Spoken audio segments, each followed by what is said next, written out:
बरेली में हुआ धर्मांतरण गिरोह का पर्दाफाश और अब बड़े खुलासे सामने आ रहे हैं। पुलिस जांच से पता चला है कि गिरोह से जुड़ा मदरसा असल में पंजीकृत नहीं था और केवल फंडिंग के लिए इस्तेमाल हो रहा था। एसपी अंशिका वर्मा ने बताया कि ये संस्था सोसाइटी के रूप में पंजीकृत थी, लेकिन नवीनीकरण नहीं करवाया गया। फिर भी इसे मदरसे की तरह संचालित किया जा रहा था। पुलिस ने इस इमारत को गिराने की प्रक्रिया शुरू कर दी है। गिरोह का मुखिया अब्दुल मजीद बताया जा रहा है, जिसकी पुलिस ने पिछले सप्ताह गिरफ्तारी की थी। उनके साथ सलमान, आरिफ और फहीम भी शामिल थे। आरोप है कि ये लोग हिंदुओं को शादी या पैसे का लालच देकर धर्मांतरण कराते थे। एक युवक को भी जबरन धर्मांतरण और शादी के लिए बंधक बनाकर रखा गया था, जिसे पुलिस ने मुक्त करवाया है। जांच में ये भी सामने आया कि ये गिरोह सिर्फ बरेली तक सीमित नहीं था, बल्कि इनकी गतिविधियां 14 राज्यों और 29 जिलों में फैली हुई थी और उन्होंने मदरसे के नाम पर लाखों रुपए का फंड इकट्ठा किया था।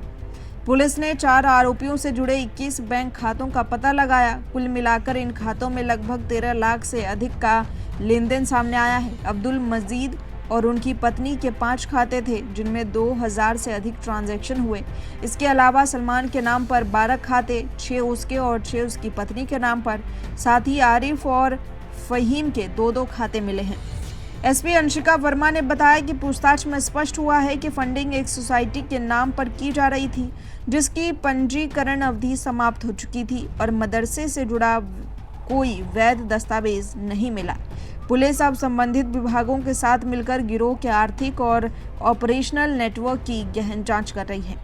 तो ये तो था बरेली का हालिया मामला, लेकिन ये सिर्फ बरेली का मामला नहीं है, बल्कि ऐसे जाल, धर्मांतरण के जाल उत्तर प्रदेश के कई जिलों में फैले हुए हैं और प्रयागराज भी इनमें से एक है। 1 जनवरी 2021 से 30 अप्रैल 2023 के मामले देखें तो 427 धर्मांतरण में से 121 मामले प्रयागराज जोन में हुए थे और 163 गिरफ्तारियां भी इसी जोन से हुई। ये पूरे राज्य में सबसे अधिक है। दूसरा नंबर पर आता है बरेली जोन। इसी अवधि में बरेली जोन में 86 मामले दर्ज हुए। इसके बाद मऊ, गोरखपुर, आगरा और वाराणसी जोन। मऊ में 59 मामले, गोरखपुर में 53, आगरा में 47 और वाराणसी में 39 मामले दर्ज किए गए। फतेहपुर और जौनपुर की बात करें तो एंटी कन्वर्जन कानून के तहत फतेहपुर में लगभग 200 आरोप और जौनपुर में 90 आरोप दर्ज किए गए। मिली रिपोर्टों के अनुसार अयोध्या, बाराबंकी, सीतापुर, बहराइच, श्रावस्ती, गोंडा, अंबेडकर नगर आदि क्षेत्र में धार्मिक रूपांतरण गतिविधियों के केंद्र रहे हैं। इन आंकड़ों से ये स्पष्ट है कि प्रयागराज, जो पहले इलाहाबाद हुआ करता था, साथ ही बरेली जोन, आगरा, मऊ, गोरखपुर और वाराणसी जैसे क्षेत्र उत्तर प्रदेश में धार्मिक रूपांतरण से जुड़े मामलों के केंद्र हैं। इसके अतिरिक्त अवध क्षेत्र में मिशनरी गतिविधियों से भी विशेष सावधानी बरती जा रही है। अब ये मामले आप सबके सामने हैं, साथ ही जिन जिलों में इसका ज्यादा प्रभाव है ये भी हमने आपको बताया। अब जानना जरूरी है कि इस तरह के मामले आखिर सामने क्यों आ रहे हैं और बढ़ क्यों रहे हैं, और इन्हीं जिलों में इतना कनेक्शन इस तरह की घटनाओं का क्यों है, ये जाल धर्मांतरण का क्यों फैला हुआ है। तो इसका बड़ा और पहला कारण है वित्तीय और सामाजिक लालच। गिरोह अक्सर गरीब और कमजोर वर्गों को निशाना बनाते हैं। वे नकदी, शादी की सहायता, शिक्षा, स्वास्थ्य सुविधाएं के नाम पर झांसा देते हैं और धर्मांतरण कराते हैं।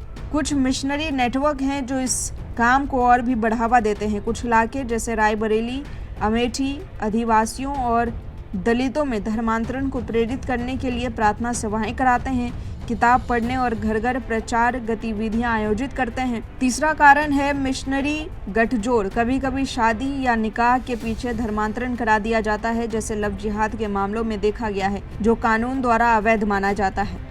वहीं इसका एक कारण कानून की कमी भी है। यूपी की सरकार ने अनलॉफुल रिलीजियस कन्वर्जन एक्ट 2021 लागू किया है, लेकिन इन इलाकों में रिपोर्टिंग अधिक होने के कारण यहाँ मामलों का कानूनी आंकड़ा भी ऊंचा है।